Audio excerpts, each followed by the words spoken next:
I hope everyone is having a good start to your week. I ended up going for a nice long run, my first long run in Colorado. It did make my lungs a little bit hard to breathe because I'm still adjusting to the silly altitude, and that makes me frustrated because I used to live here and not have the same struggle, but I know my lungs will adapt sooner enough. But I ran almost 8 miles this morning. I only meant to run 7, but then forgot that it took me longer to get back to Isaac and Jen's house. But that's, so it was good, was feeling really good. Past couple of days, it's been incredible. Like, I have not gotten overwhelmed. And so, again, I think the Paxil is really doing a great job as I continue to be on it. And let's see. Oh, yesterday I forgot a lot of words and was slurring a lot more. And I think, again, whenever it's more insomnia, that is worse. But I think I slept pretty well last night. I never know until like this time in the morning. But I remember dreaming, so that means I got to REM at least once. Another big awesome thing. I went and applied for Isaac, and I had to go apply for Medicaid and had to go to this office that was down in a basement, and we had to walk around. And but I normally probably would have gotten really overwhelmed in there and having to wait, but I didn't. So that was really good. Oh, I almost put the granola in the fridge yesterday. And yesterday or the day before just had a very productive day, which is awesome. So I was thinking I would get really depressed, especially about not having the kids here.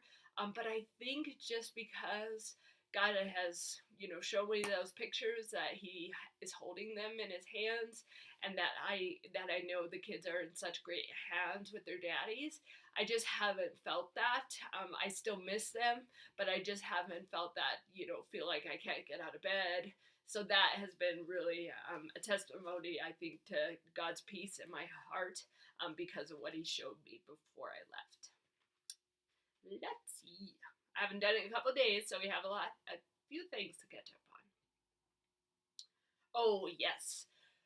So I went for a run the other day, and there was a lot of traffic and construction, and I just, for the first time, I almost never get overwhelmed when I'm running, but for whatever reason, the traffic and having to wait at these lights, and it was just loud and overstimulating, I think.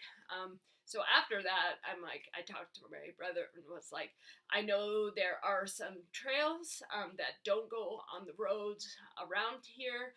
So I talked to my brother, The other thing is, and I'm gonna talk about this, because I'm sure a lot of you have been in this situation, but especially with Huntingtons and not being able to drive anymore. So we sold my car before we left, and I was able to drive with Mom, for part of the way. But a couple of things happened that my mom is like, thinking I shouldn't be driving, very much or at all anymore. And it's just really hard not having my own car. And I know I'm a good driver. Like, I know people who get more further, progressed in the disease, that they cross that bridge when they get to it. But then after I got overwhelmed and I asked my brother, maybe if he would let me drive in his car, and then he could tell me if he was comfortable letting me drive in it, and then I could drive to the 2 trails that I know where I can run. And and now that the plan is, which I'm grateful for, but my brother's gonna take me and drop me off. I even drive at the property in his awesome big truck.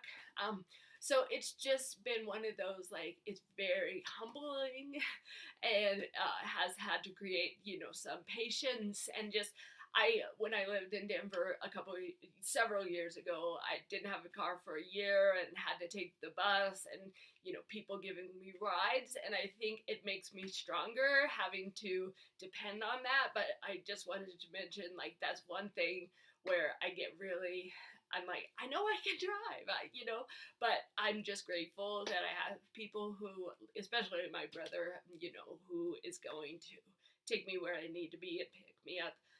So just had to mention that. So yes. Let's see.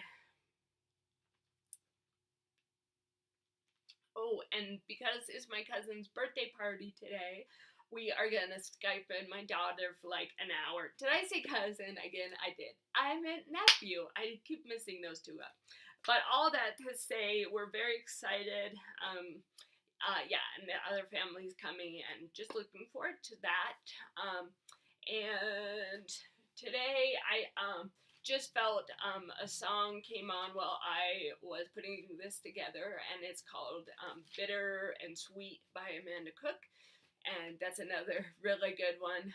Oh, and you guys can also just be praying, and I'm gonna start looking for a church, which is also hard when I come from the church that I've been at that I love so much, to have to start from scratch here. But I just feel like I know God's gonna lead me to it, but that can be one thing that you guys especially can pray for me, that God would just point me in the right direction, because next week I'll start my church hunt. Yes, let me make sure I got everything. Okay, yes, that's everything. So I will put the link to the song and the lyrics, and I will talk when I have more to say. Hope everyone has a blessed